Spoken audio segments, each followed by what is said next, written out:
बिस्मिल्लाहिर्रहमानिर्रहीम, अस्सलाम वालेकुम जी। मैं हूं मोहम्मद रिजवान सरवर और आप प्रोग्राम देख रहे हैं प्रॉपर्टी गाइड। नाज़रीन, जब प्रॉपर्टी की रियल एस्टेट की बात आती है तो पहला सवाल यही आता है कि 2025 के हवाले से जो बात हुई कि ये रियल एस्टेट का साल है तो क्या होने जा रहा है। चूंकि ये गालिबन चौथा महीना और 4 माह गुजर चुके हैं इस साल के, और रमज़ान गुजर चुका, ईद गुजर चुकी। उम्मीद की जा रही थी कि कायबोर में मजीद कमी होगी। उम्मीद की जा रही थी कि जो प्राइम मिनिस्टर टास्क फोर्स है इसके जरिए मजीद कुछ रिलीफ मिलेगा, टैक्सेस में कमी होगी। आने वाले वक्त में यकीनन वो लोग जो अपना घर बनाना चाहते हैं उनके लिए भी आसानी होगी, इन्वेस्टर के लिए भी आसानी होगी, और खास तौर पर जो डेवलपर्स हैं उनके लिए भी आसानी होगी, रिलीफ दिया जाएगा। मगर हो क्या रहा है कि ये गुज़िश्ता 2 माह गुजर चुके हैं, किसी भी किस्म की कोई पॉलिसीज़ में इम्प्लीमेंटेशन नहीं हो सकी। आखिर इसकी वजह क्या है? क्या ये IMF के हवाले चीज़ें हो चुकी हैं? IMF की तरफ से कोई रिलीफ नहीं दिया जा रहा? क्या होगा, क्या होने जा रहा है? इसी पर बात करने के लिए आज मेरे साथ मेहमान मौजूद होंगे, और हम इसी के साथ आज के प्रोग्राम में कुछ दुबई के हवाले से भी बात करेंगे कि दुबई की प्रॉपर्टीज़ और पाकिस्तान की प्रॉपर्टीज़, एक तो इनका आपस में कंपैरिजन करेंगे कि इनमें एप्रिसिएशन जैसे दुबई में होती है, पाकिस्तान की प्रॉपर्टीज़ में आया वो पोटेंशियल है कि यहाँ पर भी वो एप्रिसिएशन हो सके। फिर पॉलिसीज़ पर बात करेंगे कि वहाँ की पॉलिसीज़ क्या हैं, और पाकिस्तान में टैक्स पॉलिसीज़ खास तौर पर क्या हैं, जिसकी वजह से जो इन्वेस्टर है जो पाकिस्तान से बाहर जा रहा है। ये तमाम चीज़ों को इंशाल्लाह कवर करेंगे, मगर अभी वक्त हुआ कि शॉर्ट ब्रेक का। ब्रेक के बाद हाजिर होते हैं, फिर इस पर गुफ्तगू करेंगे और अपने मेहमानों से आपका तारुफ भी करवाएंगे। नाज़रीन, ब्रेक के बाद आपका खैर मकदम है और आप इस वक्त प्रॉपर्टी गाइड प्रोग्राम देख रहे हैं। पाकिस्तान में क्या हालात हैं रियल एस्टेट सेक्टर के, क्या हुआ 2025 में और क्या होने जा रहा है 2025 में, इस पर गुफ्तगू करने के लिए हमें स्टूडियोज़ में ज्वाइन किया है जनाब जमशेद अनवर साहब ने, जो कि जिनका एक तवील सफ़र है रियल एस्टेट सेक्टर में और बड़ा तजुर्बा रखते हैं। पहले तो उनके सफ़र के हवाले से भी जानेंगे कि एक तवील सफ़र को 20 से 25 साल का रियल एस्टेट सेक्टर में आपको खुशामदीद कहते हैं जी अपने स्टूडियोज़ में। जमशेद साहब, पहले तो ये बताइए कितना अरसा हो गया रियल एस्टेट सेक्टर में, उतार चढ़ाव आपने बहुत सारे देखे हैं, और उसके बाद बताइए कि 2025 को कैसे महसूस किया। देखें जी, जब ये 2025 आया तो बड़ी उम्मीदें वाबस्ता थी। हुकूमत की तरफ से बड़ा पॉजिटिव रिस्पांस आ रहा था, प्राइम मिनिस्टर की तरफ से भी स्टेटमेंट आ रही थी, प्रोविंशियल गवर्नमेंट की तरफ से भी आ रही थी। जो नून लीग की एक रूटीन होती है कि वो प्रॉपर्टी को इतना वो सपोर्ट नहीं करते, इनिशियली तो बिल्कुल नहीं किया, लेकिन इस तरह की न्यूज़ आने से तो इस रियल सेक्टर में बहुत लोग इसमें बहुत एक पॉजिटिव वाइब आ गई, लोगों ने इन्वेस्टमेंट करना शुरू कर दिया। यस। और पहले 3-4 महीनों में तो लोगों ने ये देखना शुरू कर दिया कि अब इसमें इन्वेस्टमेंट बहुत शुरू हो गई। लेकिन फिर अनफॉर्चुनेटली ऐसा हुआ कि टैक्सेस के मामले में जो हमारे ख्वाब थे, तवक्कुआत थी, वो हमारे पूरे नहीं हुए, ख्वाब के ख्वाब रह गए। यानी आप ये कह रहे हैं कि एक आवाज़ तो थी 2025 की कि चीज़ें बेहतर होंगी, मगर अब तक गवर्नमेंट की तरफ से कोई ऐसा इकदाम उठाए नहीं गए प्रैक्टिकली जिससे हम ये कह सकें कि चीज़ें बेहतर हुई हैं। लेकिन होप्स हो, क्योंकि मैं देख रहा हूँ चीफ मिनिस्टर पंजाब मरीम नवाज वो बड़ा इस एक्टिवली काम कर रही हैं और बड़े अच्छे काम कर रही हैं, और उनको प्रॉपर्टी की समझ बूझ भी है। तो इंशाल्लाह ताला उम्मीद करते हैं कि पंजाब गवर्नमेंट लेवल पर ज़रूर रिलीफ मिलेगा टैक्सेस के मामले में, और इसको बहुत फ्लेयर मिलेगा। बिल्कुल जी, और मिलना भी चाहिए, चूँकि रियल एस्टेट सेक्टर हम हमेशा कहते हैं जी कि इकोनॉमी की हड्डी है और पाकिस्तान के लिए बड़ा ज़रूरी है कि इसको सपोर्ट किया जाए। जमशेद साहब, चूँकि आपका तजुर्बा भी है रियल एस्टेट सेक्टर में, हमारे देखने वालों के लिए क्या कहेंगे? क्योंकि हर शख्स की ज़रूरत है अपना घर, मगर फ्रॉडलेंट एक्टिविटीज़ भी बहुत सारी हो जाती हैं। प्रॉपर्टी ख़रीदने से पहले, खा वो फाइल है, खा वो अपना घर है, या कोई कारोबार के एतबार से कोई कमर्शियल प्रॉपर्टी है, किन बातों का ख्याल रखना बहुत अहम है जो आप समझते हैं कि इसके बगैर आपने प्रॉपर्टी ख़रीदनी नहीं है? वैसे तो पहली जिम्मेदारी तो वो उस स्टेट एजेंट की आती है जिसके पास क्लाइंट जाता है, जी मुझे प्लॉट ले दो, घर ले दो, जो भी है, ठीक है। तो उसका ऑनेस्ट होना बड़ा ज़रूरी है, क्योंकि जब उसके सामने पेपर्स आते हैं तो वो बहुत सारी चीज़ें ऐसी होती हैं जो वो तो समझ सकता है, ठीक है, इसमें ये खामियां हैं, लेकिन वो डील करा देता है ये वो, लेकिन अल्टीमेटली क्लाइंट को भी बहुत अवेयरनेस रखनी चाहिए, प्रॉपर उसके ओरिजिनल डॉक्यूमेंट देखने चाहिए, शनाख्ती कार्ड देखना चाहिए, मौका देखना चाहिए, रजिस्ट्री है तो रजिस्ट्रार के पास जाकर रजिस्ट्री को चेक करना चाहिए, पटवारी के पास। सवाल ही ये है कि असल में चेक किस तरह से करना है, वेरीफाई किस तरह करना है। देखिए, अगर तो कोई ये एग्रीकल्चर लैंड है तो वो तो फिर आपको उधर जाना पड़ेगा पटवार खाने, वहाँ से वेरिफिकेशन होगी, उसका वो सारी चीज़ें निकल आती हैं। और अगर सोसाइटीज़ हैं तो फिर सोसाइटी के दफ्तर में जाएं, सोसाइटी के ऑफिस से वेरिफिकेशन, या वो आपको उसको बताएंगे कि जी मैं ये प्लॉट खरीदना चाह रहा हूँ, तो आप इसका मालिक बताएं, तो वो मालिक सारा कुछ आपको वो उसका ना बता देंगे, इसके ड्यूज हैं, ये है, कैंसिल है, नहीं है, दिस एंड दैट, वो आपको पूरी। उसके बाद आप अच्छा, कुछ कॉम्प्लिकेशंस आती हैं जमशेद साहब ट्रांसफर के वक्त, यानी कि कॉन्ट्रैक्ट में ये शिकें होना जरूरी है और बहुत सारे लोग हाइड भी करते हैं जब प्रॉपर्टी बेच रहे हो खास तौर पर, तो वो कुछ एजुकेट करें देखने वालों को कि वो कौन सी शिकें हैं जो बड़ी अहम है, जो होना बहुत जरूरी है। अक्सर कॉन्ट्रैक्ट्स की बेस पर ट्रांसफर होती नहीं है बाद में और फिर फ्रॉडलेंट एक्टिविटीज हो जाती हैं।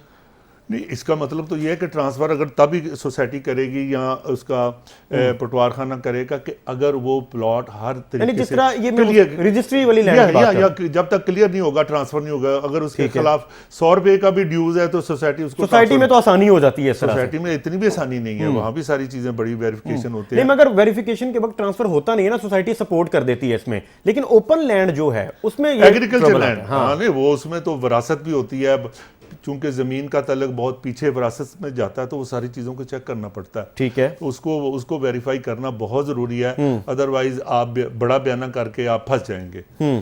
तो बिल्कुल ठीक है। और अगर किसी के साथ फ्रॉड हो ही जाए, क्योंकि फ्रॉडलेंट एक्टिविटीज तो बेतहाशा होती हैं, जहां पर अच्छे लोग हैं प्रॉपर्टी सेक्टर में हमने देखा काम कर रहे हैं, डिलीवर कर रहे हैं, वहीं पर ऐसे लोग भी हैं जो फ्रॉड कर रहे हैं और सोसाइटी बिक जाती है। फिर इन द एंड वो ओवरसीज़ का जो पैसा होता है, ये बड़े मैं दुखती रग पर हाथ रखने लगा हूँ, जो ओवरसीज़ पाकिस्तान पर ट्रस्ट करके, यहाँ के लोगों पर ट्रस्ट करके पैसा इन्वेस्ट कर देते हैं, बाद में डिलीवर नहीं कर पाते।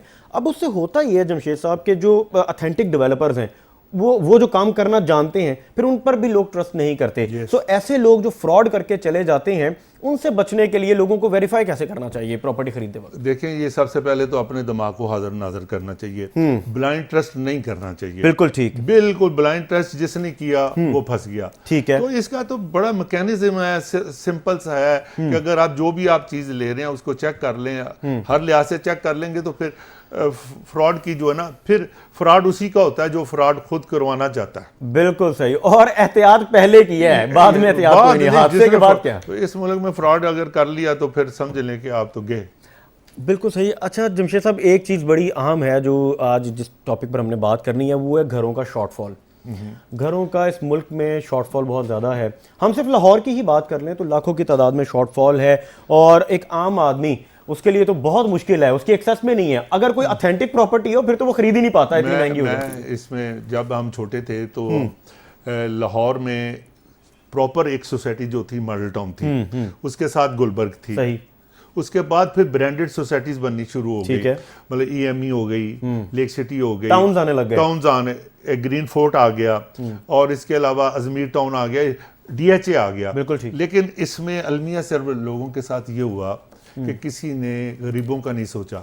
4 कनाल 8 कनाल, 4 कनाल 2 कनाल, बड़े प्लॉट, बड़े, मतलब इससे नीचे कोई गया ही नहीं। पहली दफा एक ऐसा हुआ कि एक शख्स ने सिर्फ इन लोगों का सोचा जो किराए में रहते थे। जी हाँ, किराया भी नहीं दे सकते थे, घर कभी बना नहीं सकते थे, यकमुश्त उनके अदायगी नहीं कर सकते। सिर्फ 2 लाख रुपया देने से अच्छा, वो घर के मालिक बनना शुरू हो गए।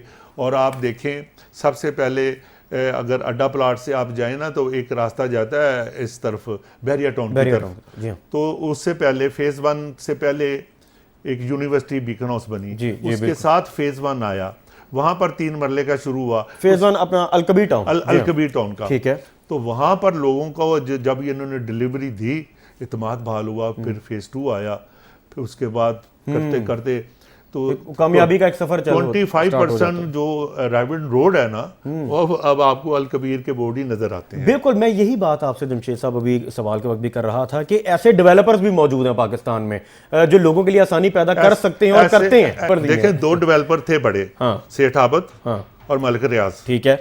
उन्होंने किसका सोचा है? 3 मरले का कभी सोचा है? ठीक है। ग्रीन फोर्ट, ये नहर के ऊपर जो सोसाइटी है 4-5 कनाल, 4-5 कनाल, इससे कम की नहीं है। ठीक है। 3 मरले का कौन सोच रहा है? ठीक है। 2 लाख रुपया दे के आप घर के मालिक बन जाएं और बाकी आप किस्तों में दें, तो ये किसने किया? बहुत अहम और बड़ा कदम है। बिल्कुल, ये इससे बड़ा कदम ही आप, he is the one and only, he is the one and only. जबरदस्त। उसका नाम है चौधरी औरंगजेब अलकबीर का चेयरमैन। बिल्कुल। और बिल्कुल नाजरीन, अगर चौधरी औरंगजेब साहब जो कि अलकबीर डेवलपर्स के चेयरमैन हैं, अगर वो इस तरह के इकदाम कर सकते हैं और ऐसी सिचुएशन में जहां पर ये बड़े बड़े प्लॉट्स और बड़े बड़े घर तामीर हो रहे हैं और टाउन्स बन रहे हैं, डिफरेंट सोसाइटीज बन रही हैं। ऐसी सूरत हाल में अगर वो ये आसानी पैदा लोगों के लिए कर सकते हैं तो यकीनन जो दीगर डेवलपर्स हैं वो भी इस तरह कर सकते हैं।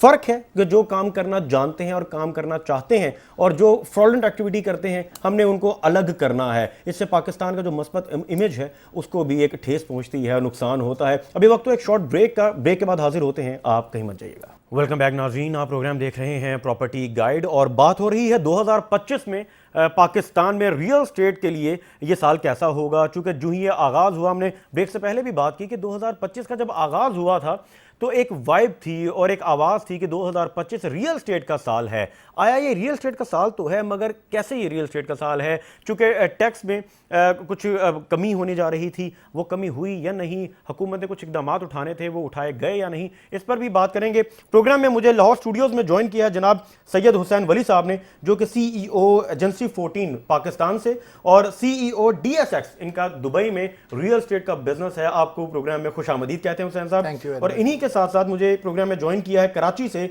जोहर इकबाल साहब ने, जो कि president defence and Clifton real estate association है। आपको भी प्रोग्राम में खुशामदीद कहते हैं।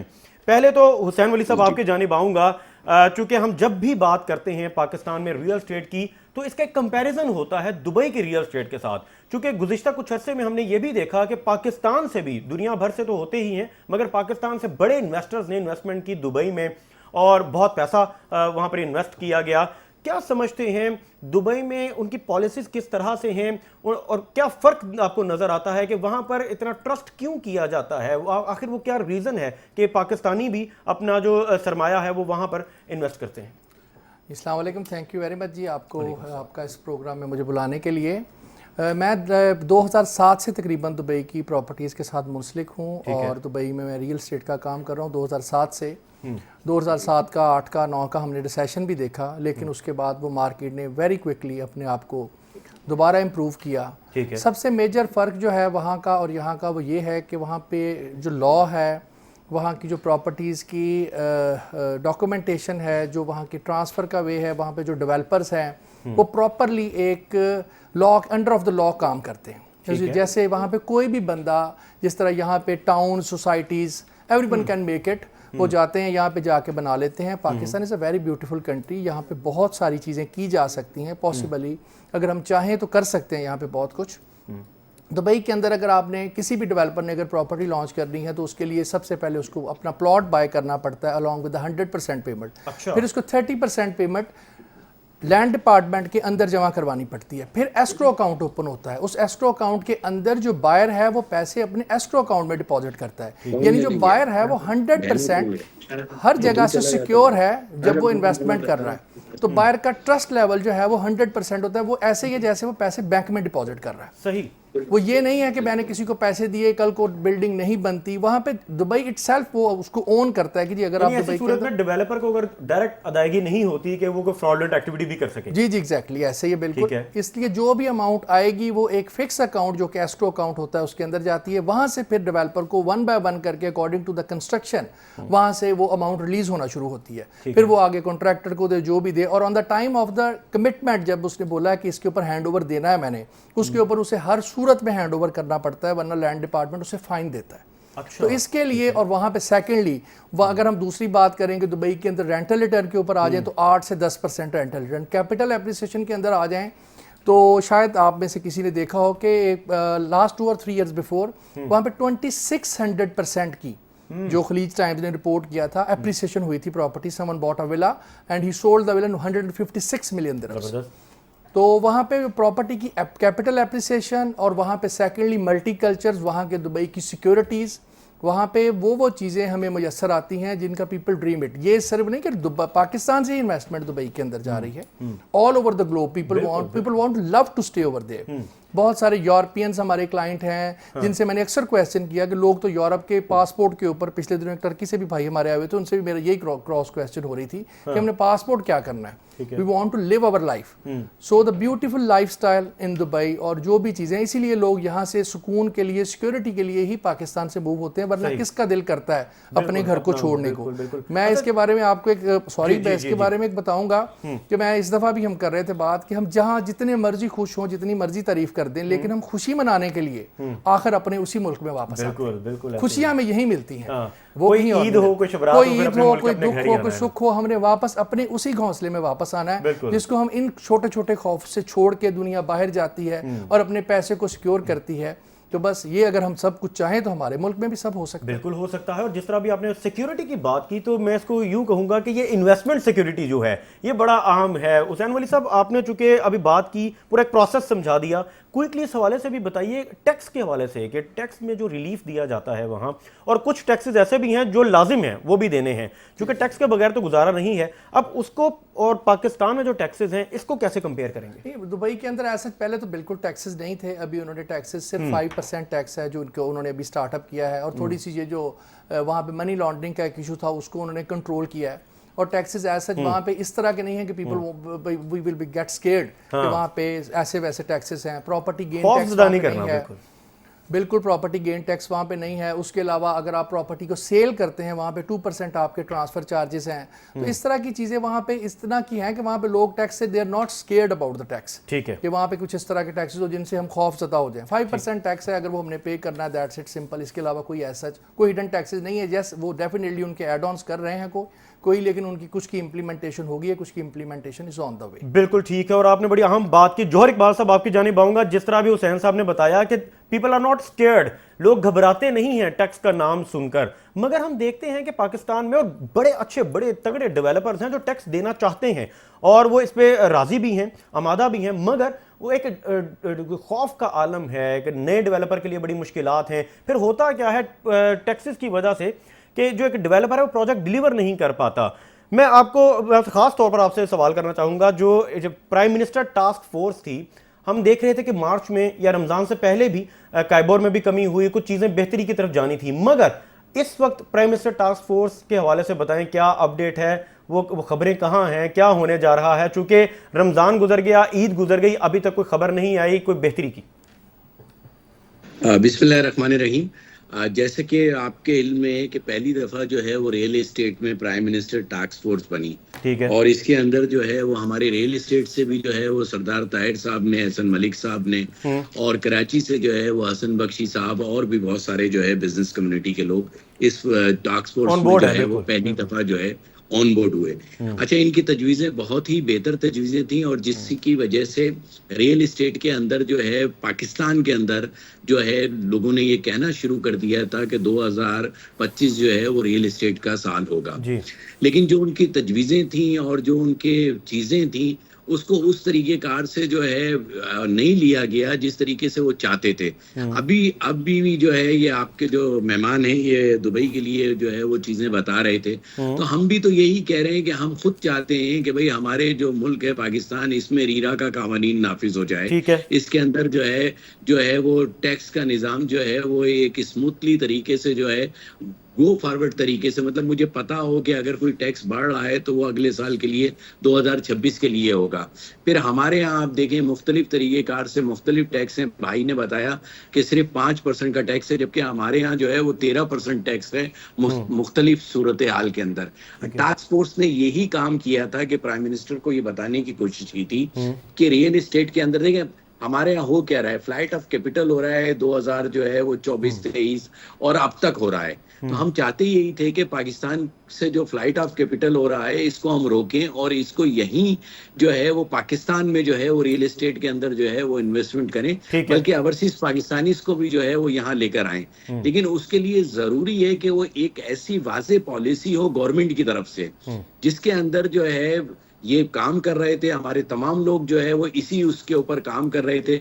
लेकिन यहाँ हमारे यहाँ सबसे बड़ा जो इस वक्त प्रॉब्लम जो है वो क्रिएट हो गया है वो ये हो गया है कि हम अगर कोई अच्छी पॉलिसी भी बना देते हैं तो वो IMF की नजर हो जाती है। अब IMF को जो है अगर IMF के साथ जो है वो नेगोशिएशन करनी है रियल एस्टेट के लिए तो वो रियल एस्टेट के नुमाइंदे करें ना।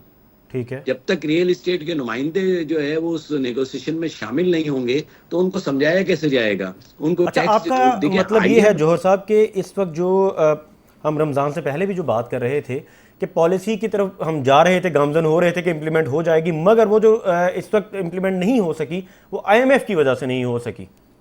हमें यही बताया गया है। हमें बिल्कुल। हमें जो है मुख्तलिफ जो जराए हैं उनसे यही बताया गया है कि जी IMF ने जो है वो इसके ऊपर एग्री नहीं किया और जो है इसलिए जो है हम टैक्स में जो है वो कमी नहीं कर सके। सेकंड ये है कि देखिए दुनिया इस भर तरह में से तो कहीं टैक्सेस में आपको जो कमी है हो ही नहीं सकेगी अगर हम डिपेंडेंट रहेंगे हो ही नहीं IMF से। सकेगी। रियल एस्टेट लेकिन सेक्टर आपके जो सबसे इल्म बड़ा में सेक्टर है इस वक्त जी। आपके इल्म में और आप ये जो है वो हमेशा अपने प्रोग्राम में जो है वाजे भी करता है और मैं यहाँ कायमा कमेटियों में इस्लामाबाद में आता रहा हूँ, यहाँ सुप्रीम कोर्ट में आता रहा हूँ 7E के लिए। लेकिन एक ये 7E जो है जो कि आपको रोकता है, इन्वेस्टर को रोकता है, नए जो है इन्वेस्टर आने के लिए रोकता है, उसको किसी भी प्रोजेक्ट में जो है इन्वेस्ट करने के लिए रोकता है। ये एक तलवार जो है हमारे मुल्क में ज़कात के पैरेलल एक निज़ाम 7E का जो है वो नाफिज कर दिया गया है। तो हम तो इसके लिए पिछले जो है वो 3 साल से जो है वो लड़ रहे हैं और सुप्रीम तो कोर्ट जौहर में साहब ये हमारा तजावीज में केस 7E का खात्मा भी था गालिबन, अगर मैं गलत नहीं जी कह रहा। बिल्कुल बिल्कुल था, लेकिन ये चीजें नहीं हो सकी। नहीं हो हमारे सकी, लोग बिल्कुल मेहनत कर रहे हैं और अब भी हम पूरी उम्मीद हैं कि हम प्राइम मिनिस्टर से यही चाहते हैं कि अगर अब भी जो आप बजट लेकर आ रहे हैं इसके अंदर अगर इन सारी चीजों को शामिल कर लें तो रियल एस्टेट का पहिया जो है वो दोबारा जो है वो चल सकता है। अच्छा, और प्राइम क्विकली मिनिस्टर ये भी साहब बता दें कि बजट से पहले कुछ होने जा रहा है या बजट के बाद ही उम्मीद रखी जाए? देखिए हमें तो बहुत उम्मीद थी कि बजट के से पहले ही हो कुछ जाएगा, हो जाएगा। ये अच्छा, ईद से पहले हो जाएगा। ठीक है। और इसके अंदर जो है नेगोशिएशन भी हुई ठीक। और आप ही के चैनलों से जो है वो हमें नवीदे भी सुनाई गई कि जो है ये होने के लिए जा रहा है। एक दिन जो है वो हो रहा था और दूसरे दिन वो खत्म हो गया IMF के लिए। तो हम तो पूरी उम्मीद है इसी उसके ऊपर कि जनाब कवानीन जो है, कवानीन किसी भी जी। मुल्क के अंदर कवानीन जो है वो लागू करना गवर्नमेंट का काम है। गवर्नमेंट हम का तो काम। चाहते हैं कि जो है वो पूरे पाकिस्तान के अंदर रीरा का कवानीन जो है वो नाफिज हो। हम किसी अमरेला के जो है वो तहत काम करें। हम जो है वो चाहते हैं कि हमें रजिस्टर्ड किया जाए, हमारा ठीक, कमीशन ठीक। जो है सिक्योर हो। दुबई में जो है जो भी ट्रांजैक्शन होती है उसके साथ जो है कमीशन का भी पे ऑर्डर बनता है। ठीक है। बिल्कुल ऐसे ही है जी। तो You're right.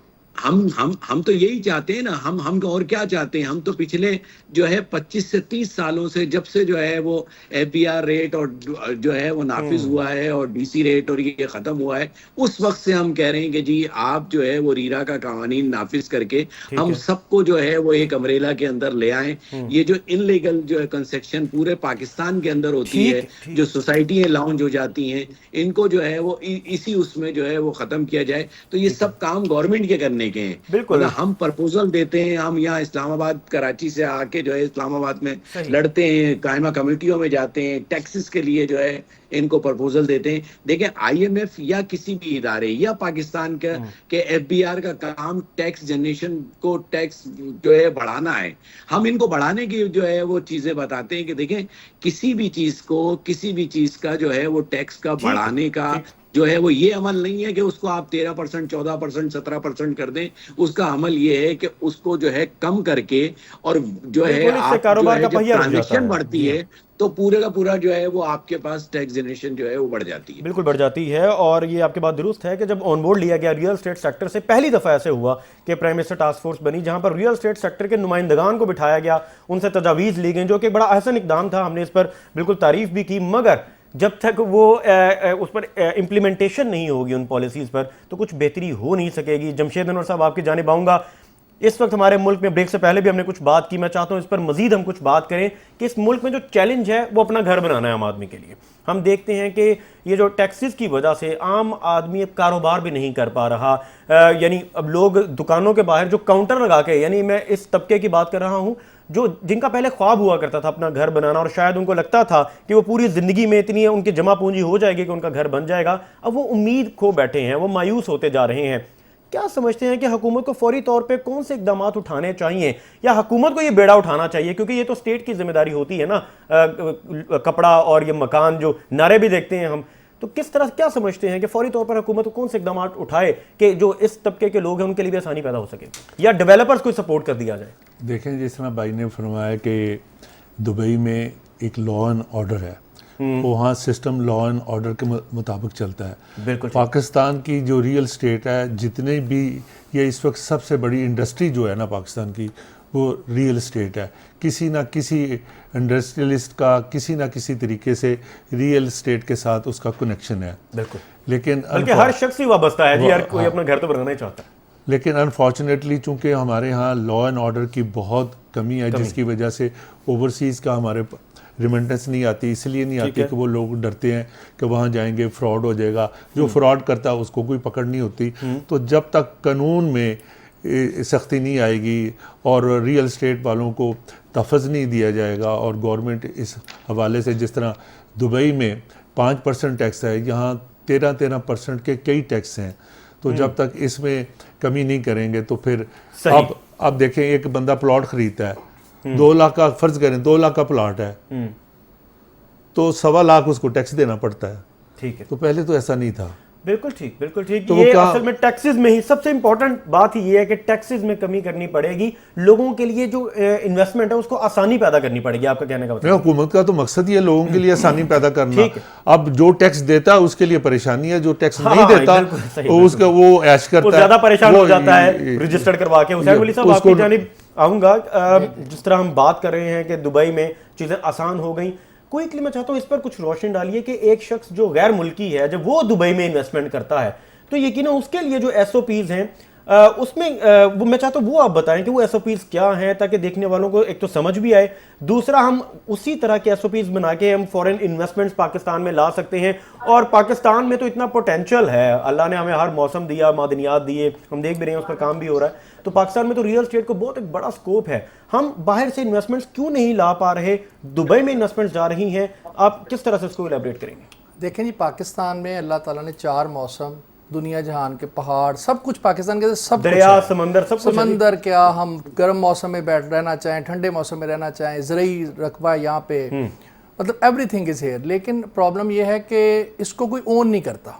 ठीक है, प्रॉब्लम ये हमारे अंदर ये है कि हम, कोई बंदा हो ना जो कहे कि जी ये मेरा अपना घर है, वो जो वहाँ के लोग हैं वो ओन करते हैं। वहाँ के जो हुक्मरान है, हिज एक्सीलेंसी, जो वहाँ पे अबू धाबी के जो प्रेसिडेंट हैं, जो यूएई के, हमारे दुबई के जो हैं प्राइम मिनिस्टर शेख मोहम्मद, वो लोग दे ओन इट, कि उनका जो अपना घर है उस घर को वो बनाते हैं। वहाँ की आप रोड्स देख लें, आप बाकी चीज़ें देख लें। ठीक है, यहाँ पे हम टैक्स तो बिल्कुल कह रहे हैं, टैक्स के यहाँ पे बड़े सारे इश्यूज हैं, लेकिन यहाँ पे तो लोगों का जो असल ज़र है, बेचारे गरीब को क्या पता कि जिसने 2 लाख 3 लाख की फाइल लेनी है कि मुझे क्या टैक्स पड़ेगा, उसका तो वो पैसा ही नहीं सिक्योर।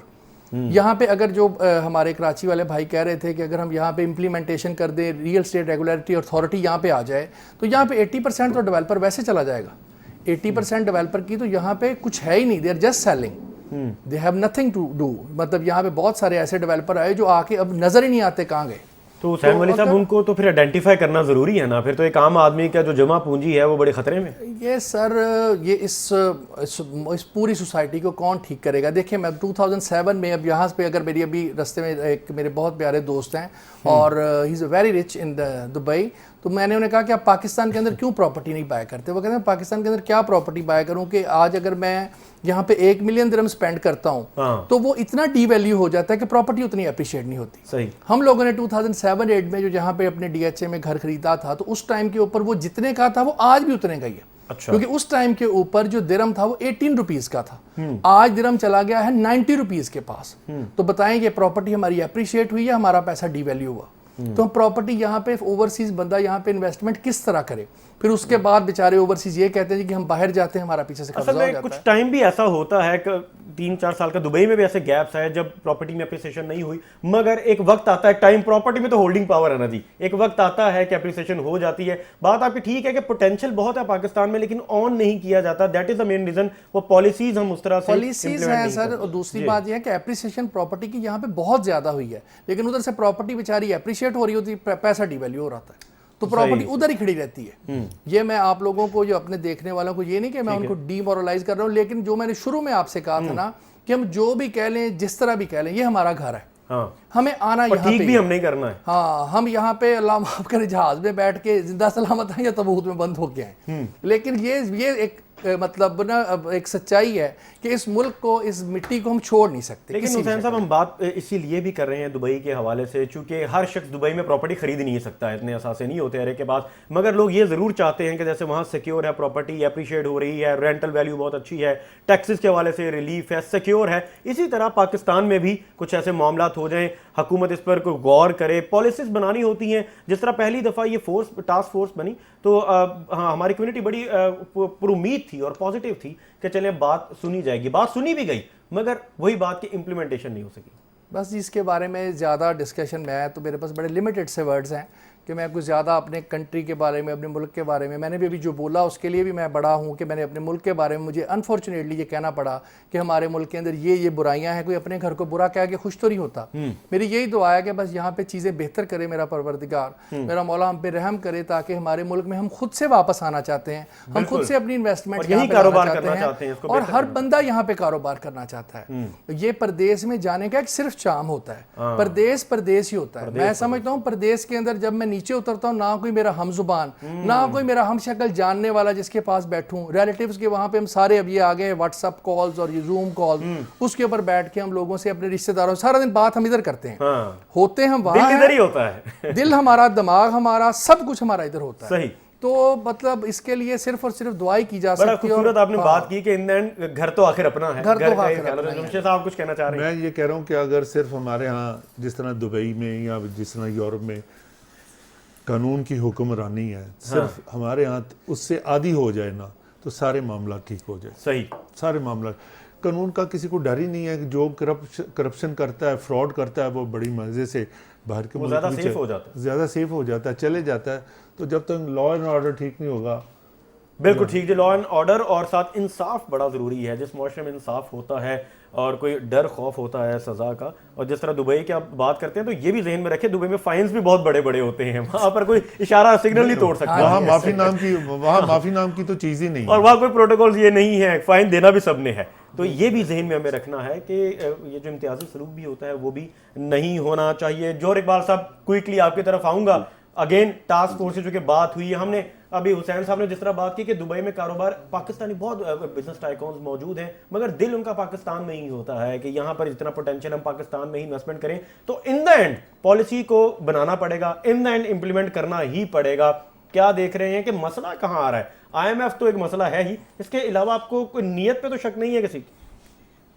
देखिए, प्राइम मिनिस्टर साहब ने जो है लिया है टास्क फोर्स का, इस टास्क फोर्स को जो है फौरी तौर पर बहाल करें और इनकी जो तजवीजें हैं इसको इम्प्लीमेंट करा दें किसी भी तरीके से। जो है अगर ये इनकी तजवीज जो इन्होंने दी हुई है आपका प्राइम मिनिस्टर टास्क फोर्स में हमारे लोगों ने, और ये मैं ये समझता हूँ कि इन्होंने इंतहाई नेक नियति से और बेहतरीन जो है होमवर्क करके जो है ये रियल एस्टेट के लिए दी थी। अगर ये इम्प्लीमेंटेशन प्राइम मिनिस्टर साहब कर देते हैं और करा जाते हैं, तो एक तो ये कि एक आपको जो है बुनियाद मिल जाएगी रियल एस्टेट को जो है रेगुलाइज करने के लिए, और डेवलपर को और तमाम लोगों को जो है वो एक ज़ाब्ते में लाने के लिए। और इनकी तजवीज़ों पे अगर अमल हो गया तो वाकई 2025 और 26 जो है वो रियल एस्टेट का ही सायल होगा। और जो अप्रिसिएशन पाकिस्तान के अंदर है, आप यकीन करें कि जो अप्रिसिएशन पाकिस्तान के अंदर है वो अप्रिसिएशन पूरी दुनिया में कहीं नहीं है, किसी जगह नहीं है, क्योंकि ये अब $1-2 लाख रुपए की पता नहीं कहाँ पर कौन सी फाइल मिलती है। और इकोनॉमिकल भी प्रॉपर्टी है पाकिस्तान लाख रुपए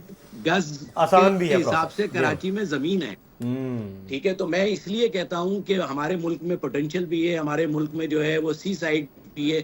जिस जगह का मैं प्रेसिडेंट हूं वहां पर जो है वो इमार भी जो है वो अपने प्रोजेक्ट कर रहा है, बाकी भी जो है वो सारे के सारे सी साइड के ऊपर DHA और फेज 8 के अंदर जो है वो ब्रांड्स आ रहे हैं। तो मैं ये समझता हूं कि अगर सिर्फ इम्प्लीमेंटेशन और टैक्सेस को सही कर दिया जाए तो पाकिस्तान के अंदर बहुत पोटेंशियल है, और यहाँ के जो अप्रिसिएशन आती है वो अनबिलीवेबल है, दुनिया भर में कहीं भी नहीं है। ओवरसीज पाकिस्तानी जितना मुतमईन रियल एस्टेट में होता है अपनी इन्वेस्टमेंट को लगा के, वो कहीं दुनिया में कभी भी नहीं होता। और इस वक्त भी जो रेमिडेंस आते हैं पाकिस्तान के अंदर वो 70% रियल एस्टेट में लगता है। बिल्कुल ठीक है। अब क्विकली जोहर साहब, मैं आपकी बात को ऐड करना चाहूंगा कि हसन बख्शी साहब से भी जब बात हुई तो उनका कहना यह था कि प्राइम मिनिस्टर ने तो अप्रूव कर दी थी ये जो तजावीज़ थी, यानी गवर्नमेंट की तरफ से कोई रुकावट नहीं आई, मगर इन द एंड मसला वही हुआ है बाद में जो ताखीर कह दिया गया। इन द एंड ये IMF का ही मसला है, यानी कि हमें किसी की नीयत पे शक नहीं करना चाहिए। यस, चाहता हर कोई यही है कि बेहतरीन प्राइम मिनिस्टर जो है जो तजवीजें हैं इसको जरूर जो है इम्प्लीमेंटेशन करेंगे, और ये पाकिस्तान के लिए जो है तरक्की का और रियल एस्टेट के लिए पहला जीना होगा। और ये बिल्कुल वक्त की अब जरूरत भी है कि पाकिस्तान में रियल एस्टेट सेक्टर को सपोर्ट किया जाए, टैक्स में रिलीफ दिया जाए, लोगों के लिए आसानी पैदा की जाए। हुसैन वली साहब, क्विकली योर टेक, कोई मैसेज देना चाहेंगे देखने वालों को? बस मेरा मैसेज यही है जी कि हमें उम्मीद नहीं छोड़नी चाहिए इंशाल्लाह, उम्मीद तो बड़ी है इंशाल्लाह कि ये जो फाइलें हैं और ये जो कहा जाता है तारीख पे तारीख ये कभी ख़त्म हो और इस मुल्क में भी खुशहाली आए और अल्लाह ताला इसे हमेशा शाद आबाद रखे और इनकी जो सरहदों पे है हमारे उनकी हिफाजत करे और जो इनकी हमारी हिफाजत करते हैं उनको अल्लाह ताला अपनी हिफ्ज़ व अमान में रखे।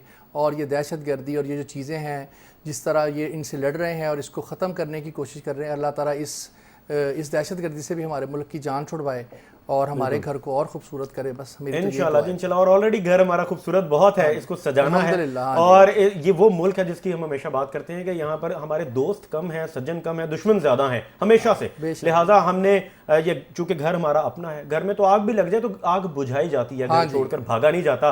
लिहाजा हमारे अल्हम्दुलिल्लाह जो बिजनेस टाइकॉन हैं और जो दुबई में बैठे हैं या यूरोप में किसी भी ममालिक में कारोबार करते हैं, उनकी कोशिश यही होती है कि वो अपने मुल्क के लिए कुछ करें। अल्हम्दुलिल्लाह इस मिट्टी से जो भी गया उनकी कोशिश यही होती है कि अपने मुल्क के लिए कुछ बेहतरी कर सके। जमशेद साहब भी हमारे दरमियान मौजूद हैं, बड़ी अदबी शख्सियत है। जमशेद साहब क्या कहेंगे देखने वालों को? अब तो खैर अपने मुल्क अपनी मिट्टी की बात शुरू हो गई।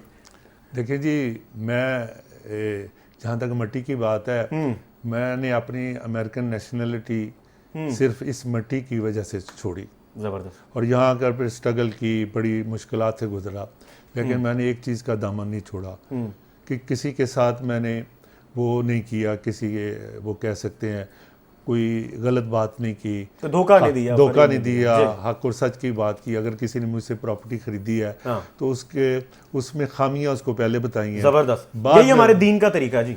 तो आप ऑनेस्टली से चलें, आखिरत भी इसी में सुधरेगी, बिल्कुल, दीन दुनिया भी इसी में बनेगा। और इस मुल्क में, हमारे मुल्क के लिए मतलब जो ये चलता आ रहा है कि पाकिस्तान में जाओ तो ये होता है, वो होता है, हम इस बिल्कुल ठीक। ये बहुत ही खूबसूरत आपने मैसेज दिया, बहुत खूबसूरत बात है। और ये हम सबको समझने की जरूरत है कि जब आप सच बोलते हैं तो बंदा दिलेर भी होता है। और आप कोई भी कारोबार करें सच की बुनियाद पर करें, लोगों के लिए आसानी पैदा करें, यही हमारे दीन का तरीका है। और दीन ने हमें सिखाया है कि कारोबार कैसे करना है। और इंशाल्लाह ये वो मुल्क है जिसने हमेशा कायम व दायम रहना है। चीजें आने वाले वक्त में बेहतर होंगी और आने वाला वक्त पहले वक्त से अब से इंशाल्लाह बेहतर होगा। अगले प्रोग्राम तक के लिए मोहम्मद रिजवान सरवर को इजाजत दीजिए। अपना फीडबैक हमें जरूर दीजिएगा। अल्लाह ने के बाद।